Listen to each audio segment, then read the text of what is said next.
I'm gonna be as big as Sinatra. I would love to introduce you to a new discovery of mine, Frankie Valli. I heard them all, but I never heard a voice like Frankie Valli's. I know I need to write for this voice. Hello, welcome to a very special Clayton Kershaw no-hitter edition of What the Flick. We're not gonna have any hits for you today either.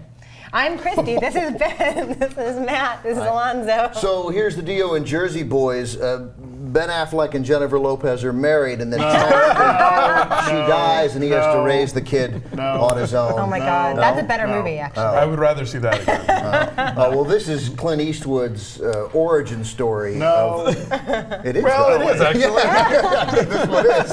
How they became the Avengers. Of Frankie Valli and the Four Seasons.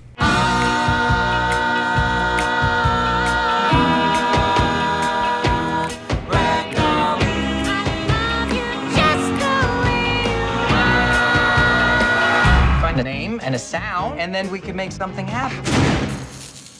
Listen, we got something for you, all right? Sherry. Set up the 8-track. We're gonna double Frankie's voice. It's gonna explode right off the radio.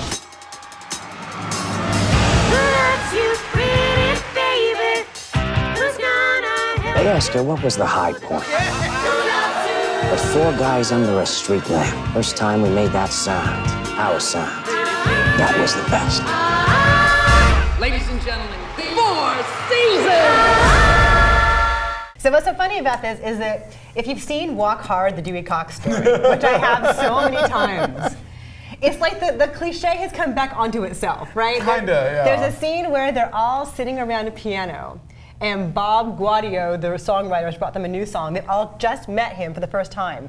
And out of nowhere, like, harmonies come out, the bass line comes out, and like, ooh, the whole line that comes out. It's funny. My favorite part is where they're watching Ace in the Hole on television, and Kirk Douglas slaps Jan Sterling, and one of the guys goes, I bet she cries now, and Bob Cruz says, big girls don't cry. Right. And it's like, they almost cut to the light bulb over the head of Bob Gaudio, and like, whoa! But that was my favorite. That was literally my favorite scene in the movie. Oh, man. That was No, funny, only though, because yeah. like Big Girls Don't Cry. Like it's all contrived, except the only thing they did well was his look. Like his look, I liked. He just went. It just was a, like, and I thought, oh, that's clever. Like that might be the way gifted songwriters hear a phrase at the grocery store. Right. Like it was super contrived. I mean, because there's another scene like that where the scene where they get the name The Four Seasons, and it's off like the giant neon sign in the bowling alley, and then one of them actually says, "It's a sign." I thought, okay, that's funny. That was cute. That was cute. This is a very, very safe movie. Oh my God. It's entertaining and it's glossy, but it's very safe and very conventional. Even though it's R-rated. How is it R-rated? Because they say fuck a lot? I think they say Is fuck a that lot. That's about Okay. it, yeah. And there's not drugs even. There's no sex. There's no drugs. I mean, there's no sex. Boring. Yeah. There's mobsters, but no one bleeds. Did you guys see the No. the show? Anybody? No. Because my impression of the show was that it was much more a musical. This is not a musical. Not much. I mean, this is a movie about a band, so they sing songs in it, but there's no. It's as much a musical as Ray or Walk the Line as a musical, Right, right? and I don't think of them as nobody musicals. breaks into song. But I thought and I don't know, none of us know. I thought the stage show was a musical. Well, it is a jukebox musical. I mean, in terms of just having their catalog, and the movie incorporates all those songs as performance pieces. Like they're singing it at a state fair, they're singing it on the Ed Sullivan Show. Except the one that they don't do that way, I find really kind of an odd choice.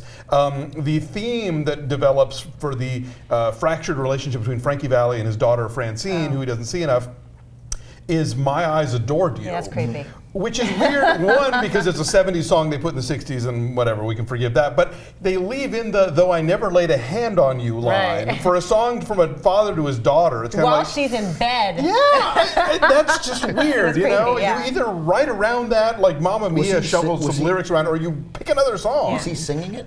To Yeah. her? It's a lullaby he sings to her. He says, "Sing me a song, Daddy." But he busts into "My Eyes Adored You."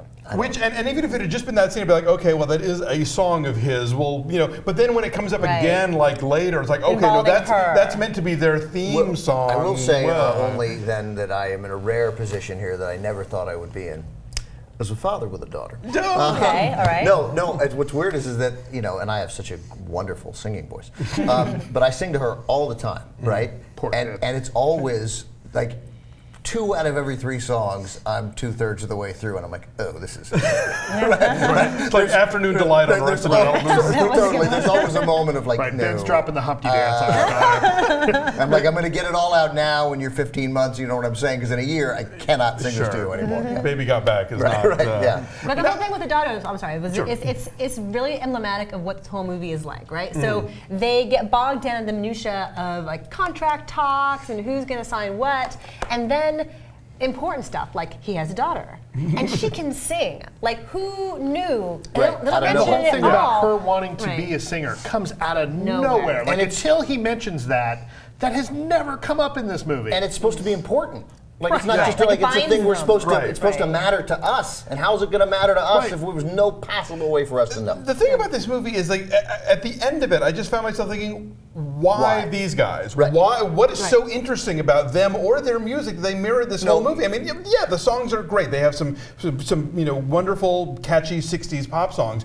But so did a million other. Like, where's the Kinks movie? Like, why the Four Seasons? Where's your Monkeys movie? Where's the Rolling Stones movie? Where's the Bruce Springsteen movie? The Where's Ink Spots, anything. There's a zillion artists that mattered. My reaction to this movie, right after seeing it, I was on the phone with Michael Schur, our friend here, and I was like, the blurb should be Frankie Valli of the Four Seasons. Who gives a shit? And I don't mean like, but you're right. They have a number. They mattered in the '60s. Sure. I have literally, I don't know anyone, and of course I didn't poll America, that this is a seminal band to anybody. And then, so you would think that if they're not of the stature of so many other bands, and they didn't make the gigantic cultural imprint that some other bands did.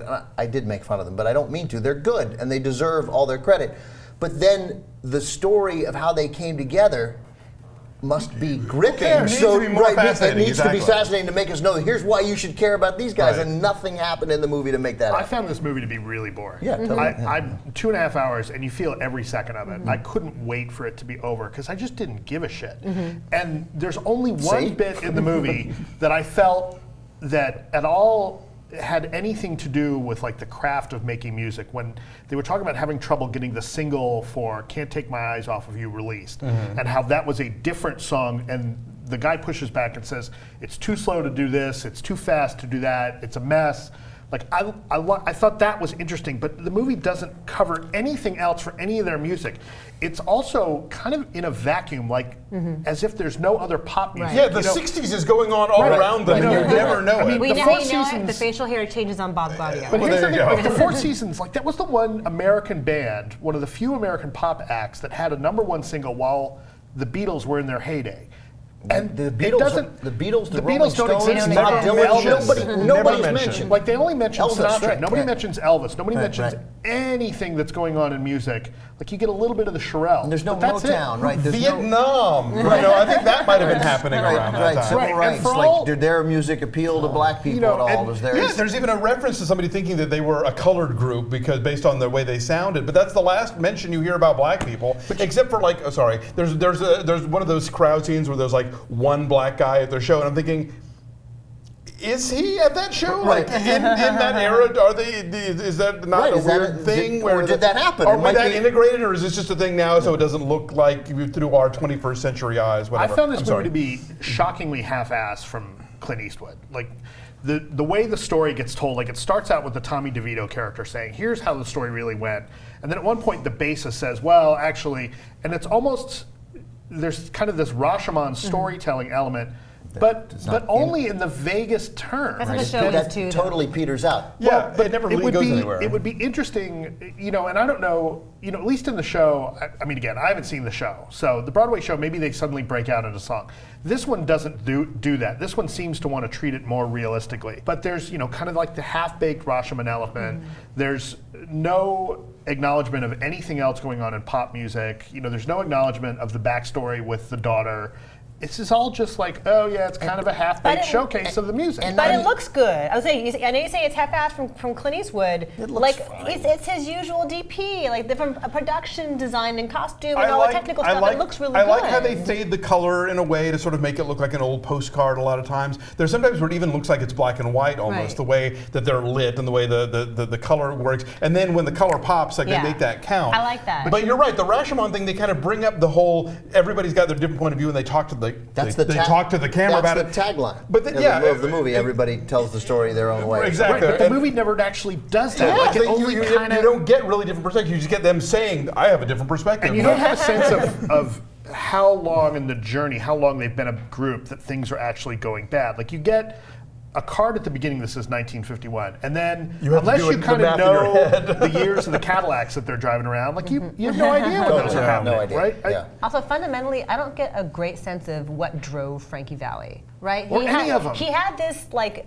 otherworldly voice, and people keep pushing him to rehearse and to be safe, and he's a kid on the tough streets of New Jersey, but I don't get a sense that he is driven to perform, or rather that others are pushing him, and he's sort of a passenger in his own life. Not one interesting thing, not one, happens to him the whole movie. The other guy, the guy from Tommy DeVito, he at least had some problems. Like made it interesting. He at least had to throw him out of the band. That was at least but it's a small thing. But Frankie, I mean, talk about at least as far as the movie is concerned, a sort of completely without any degree of edge leading man. I mean, nothing. Why did he leave his wife? Why did they start fighting? She leaves him because he's cheating on her. And she's drunk. Yeah, apparently. but she was drunk. Apparently, her first scene is great. Yes, and then she becomes a shrew. And there's a thing that happens where Tommy gets them into debt, and then Frankie does something that's interesting on paper, but not in the way that it's told in this movie. It's just a thing. And you that see keeps them happening. going from being this big band until like now he's touring and he's playing like clubs, and you get no sense of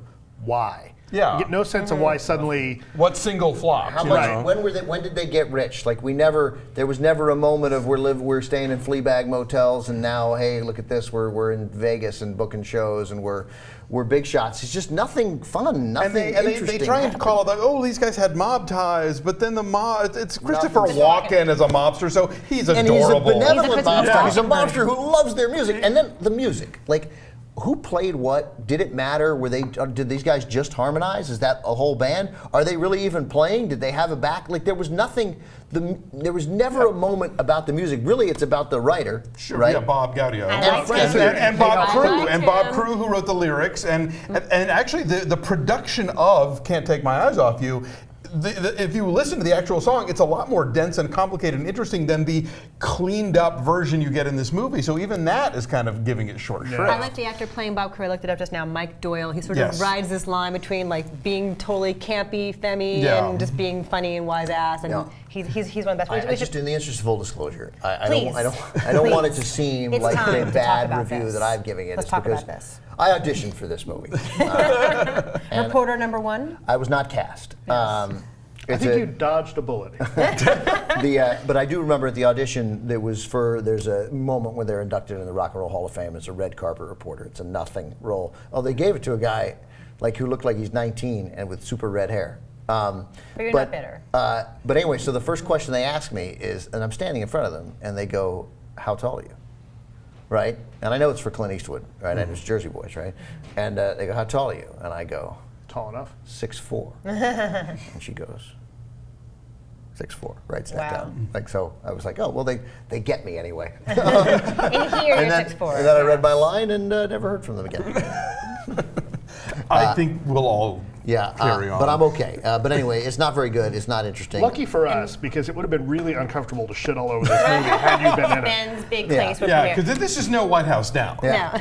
No, but that Rock and Roll Hall of Fame thing is one of like 8 endings. This movie keeps ending, and you think it was like a good spot for it to be over, and it keeps going. Talk about the big number at the end. It's like a big Broadway. It's the big hang on. call. Here's my impression of the end of the movie. Yeah. No, wait. But also, wait. I'm sorry. Yeah. I like it. It's the kind of thing that works. It's the kind of thing that works on Broadway. Right. Yeah, you know, come back. like when you go see Mamma Mia and you've endured that stupid show, and then everybody comes out at the end in the crazy outfits and sings Waterloo. You're like, okay, that was actually kind of fun. And then they do it in this movie, and they don't sing Waterloo, but still, you're just sort of like, But also, you have Christopher Walken, and you don't let him dance. I know, he's a great dancer. I kept waiting, like, this is the whole reason for this. Christopher Walken's going to dance. But no. you remember in the TV show on which the Naked Gun was based on, Police Squad? Yeah. Well, Police Squad. Oh, the freeze frame. Police Squad used to aim that way, where they'd be like, ha ha ha, and they drink, but the water would continue to spill out. Or the guy they were arresting could realize he could still move, and so he he'd would just leave. Yeah. Or there'd be a monkey. In the screening, when that happens in the screening, I lean over to Dave because I'm sitting next to Dave White, and I was like, "Are we supposed to be applauding?" Yeah, it was super awkward. It was definitely. Number then. Do your number. 2. I hated this movie. I give it a 5.5 to 4.5. 4.5. Yeah, because I mean it looks good. There's some thought into some stuff, but it's kind of a snooze. Your parents will love it. Yes. If my dad had lived to age 72, my dad would have loved this movie. 4.3 for me. You go. My dad would find it dull. 4.4 because it's like, nothing horrible happens and it's super professionally done. Yeah. But it's really dull. So our average is a 3.8. That's too high. Is a 58% in the tomato which meter. is also too high. I'm going to have to fix that. Yeah, it's sort of teetering there on the fresh line. I'm thinking it's going to go down. Yeah, I think so too. Bye.